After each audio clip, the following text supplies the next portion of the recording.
अस्सलाम वालेकुम my dear students. तो आज हम बात करेंगे कॉन्ट्रासेप्शन की, जो कि हमारी रेफरेंस बुक क्या है 10 टीचर्स गायनोकोलॉजी और चैप्टर नंबर है 6।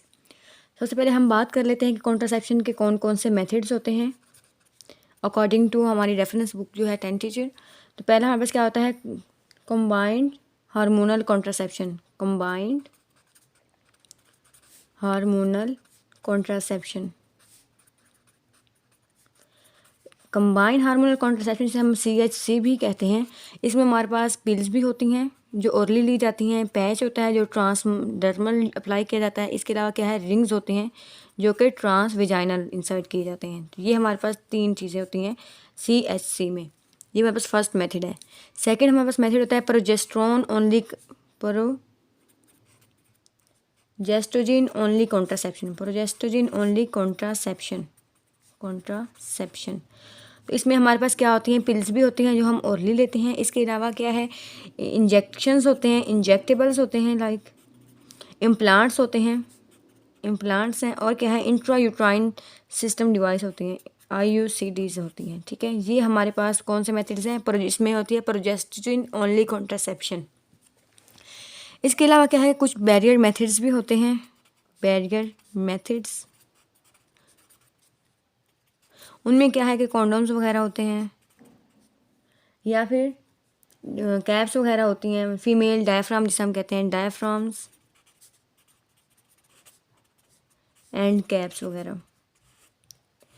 इसके अलावा क्या है कि फर्टिलिटी अवेयरनेस बेस्ड मेथड भी यूज़ किए जाते हैं। फर्टिलिटी अवेयरनेस बेस्ड मेथड्स, जिसे हम क्या कहते हैं, फैब से रिप्रेजेंट करते हैं, फैब। और एंड पे हमारे पास क्या होती है, स्टेरिलाइजेशन।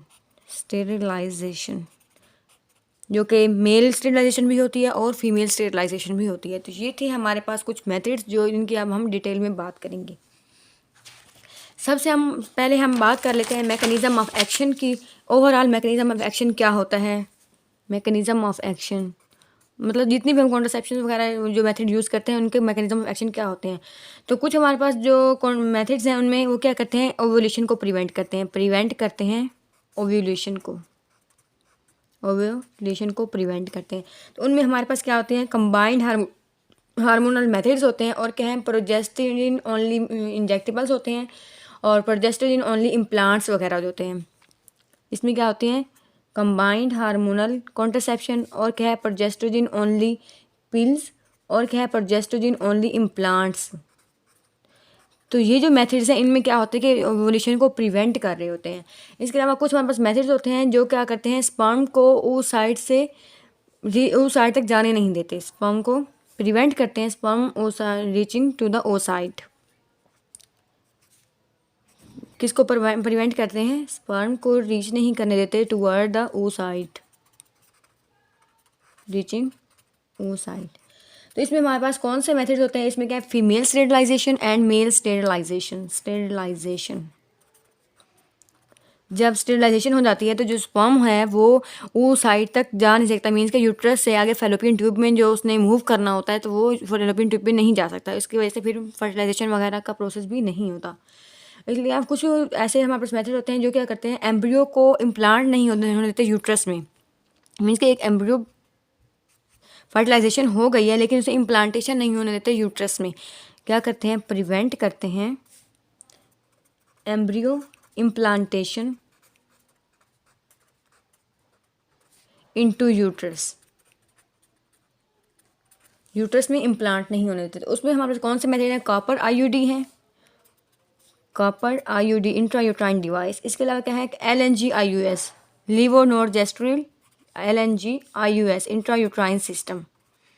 तो ये क्या करते हैं, एम्ब्रियो को इम्प्लांटेशन नहीं होने देते यूट्रस में। इसके अलावा कुछ मेथड्स होते हैं वो क्या करते हैं, स्पर्म को विजाइना से आगे उनको मूव नहीं करने देते। विजाइना में तो स्पर्म आ गए लेकिन आगे सर्विक्स में, फिर यूट्रस में, फेलोपियन ट्यूब में, उस तरह उनको मूव नहीं करने देते। तो उसमें कौन कौन से मेथड्स हैं हमारे पास, क्या है, डायफ्राम कैप है या फिर प्रोजेस्टेरोन हम यूज़ करते हैं। ये क्या करते हैं कि अलाउ स्पर्म, उसके जो पैसेज है स्पर्म का मूवमेंट का उसको ब्लॉक कर देते हैं, पैसेज को ब्लॉक कर देते हैं। इसमें हमारे पास कौन सा मेथड, डायफ्राम या फिर कैप।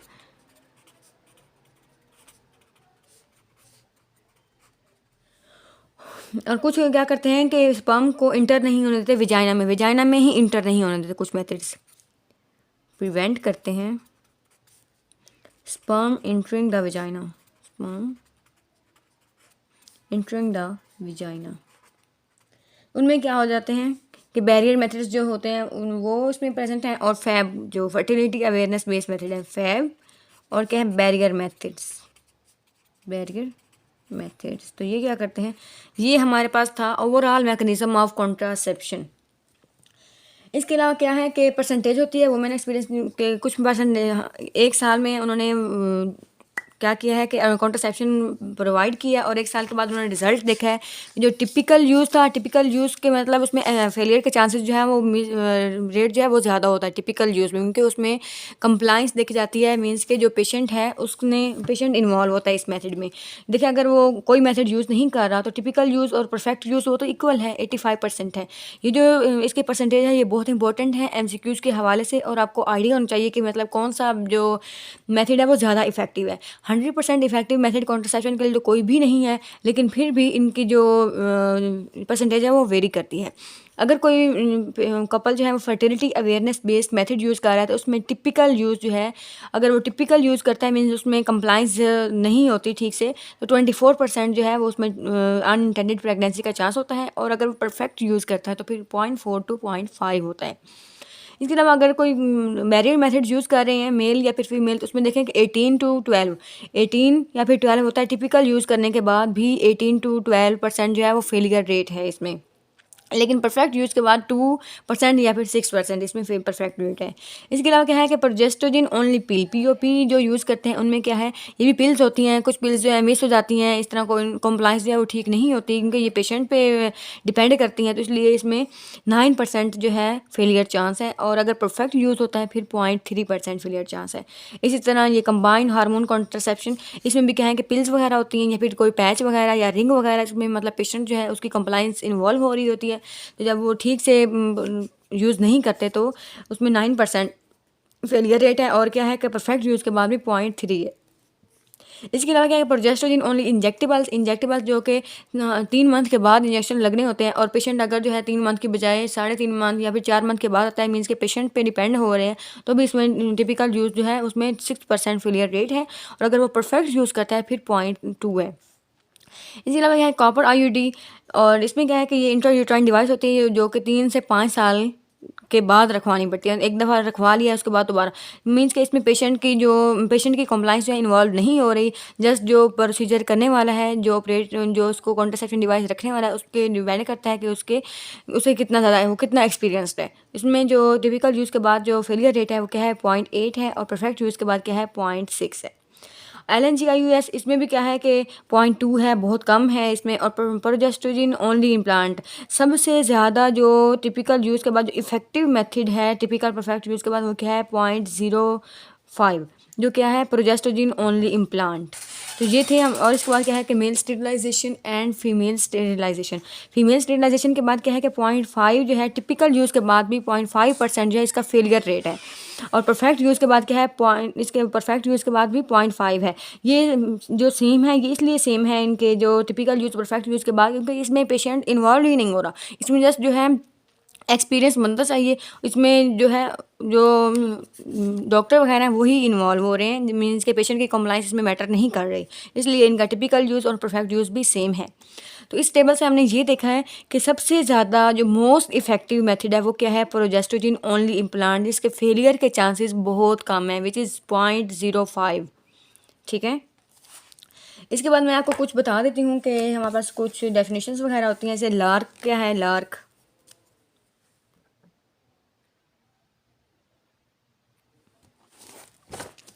हम लार्क के बारे में पढ़ लेते हैं। लार्क क्या है,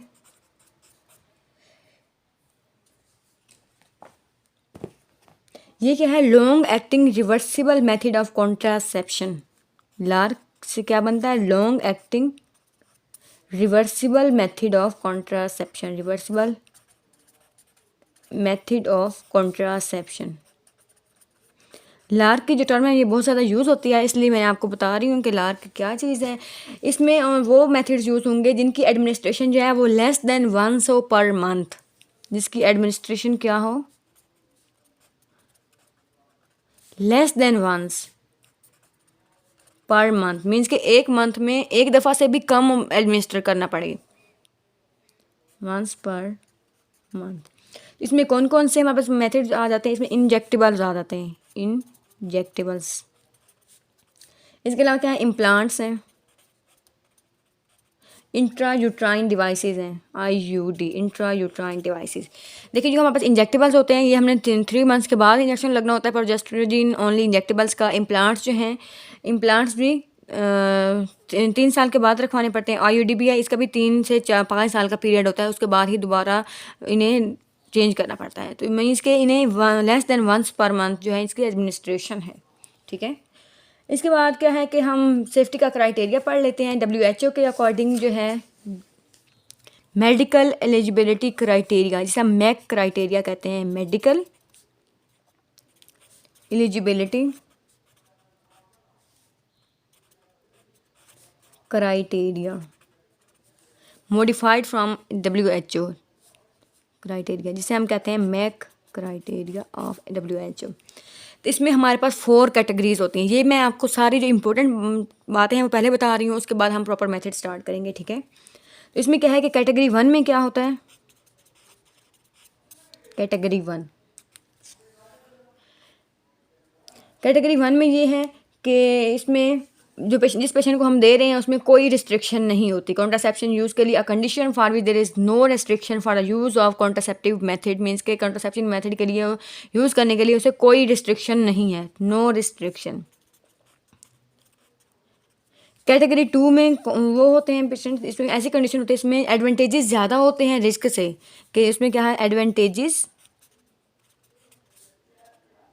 आउटवे द रिस्क, रिस्क से ज़्यादा एडवांटेजेस होते हैं, इसलिए हम उसे यूज़ कर लेते हैं। कैटेगरी 3 में क्या होता है कि रिस्क ज़्यादा हो जाते हैं as compare to advantages, risk outweigh advantages. तो ये हम सिर्फ उस वक्त यूज़ करते हैं जब हमारे पास बाकी कोई मेथड जो है वो ठीक ना हो या फिर हमारे पास अवेलेबल ना हो, फिर हम इसको यूज़ करते हैं कैटेगरी 3 को। और कैटेगरी 4 में वो कंडीशन होती है, इसमें अगर हमने कॉन्ट्रासेप्टिव मेथड यूज़ किया तो उसके अनएक्सेप्टेबल हेल्थ रिस्क होंगे, अनएक्सेप्टेबल हेल्थ रिस्क। अब हम देख लेते हैं कि इसमें कैटेगरी 4 में कौन कौन सी कंडीशन है जिसमें हमने कॉन्ट्रासेप्शन के मेथड नहीं यूज़ करने हैं, क्योंकि अगर हमने यूज़ किए तो उसमें बहुत ज़्यादा सीरियस हेल्थ रिस्क जो हैं वो हो जाएंगे। तो इसमें क्या है कि WHO के अकॉर्डिंग अगर एज उस पेशेंट की जो एज है वो मोर देन 35 है और वो स्मोकर भी है, क्या है, उसकी एज 35 से ज़्यादा है और स्मोकर भी है। इसके अलावा अगर उसका ब्लड प्रेशर ज़्यादा है, ब्लड प्रेशर क्या है कि मोर देन 160/10 है, more than 160/100 millimetre of mercury, अगर वो हाइपरटेंसिव है फिर भी हमने कॉन्ट्रासेप्टिव के मेथड जो हैं वो नहीं देने। इसके अलावा deep venous thrombosis, deep vein thrombosis, या फिर क्या है कि कोई सेरिब्रो वेस्कुलर एक्सीडेंट हुआ हो, सेरिब्रो वेस्कुलर एक्सीडेंट, या फिर कोई कार्डियोवैस्कुलर डिजीज़ हो, कार्डियोवैस्कुलर डिजीज़, तो भी हमने कॉन्ट्रासेप्टिव के मेथड्स नहीं यूज़ करने। या फिर क्या है कि कोई करंट ब्रेस्ट कैंसर हो, करंट ब्रेस्ट कैंसर। तो ये वो कंडीशंस हैं जिसमें हमने कॉन्ट्रासेप्टिव मेथड्स नहीं यूज़ करने। अगर हमने कॉन्ट्रासेप्टिव मेथड यूज़ किए तो उनके हेल्थ रिस्क जो है वो अनएक्सेप्टेबल होंगे। ये है मैक क्राइटेरिया, जो कि बहुत इंपॉर्टेंट है, आपसे शॉर्ट SCQ वगैरह में या फिर MCQs वगैरह में तो लाजमी पूछा जाता है।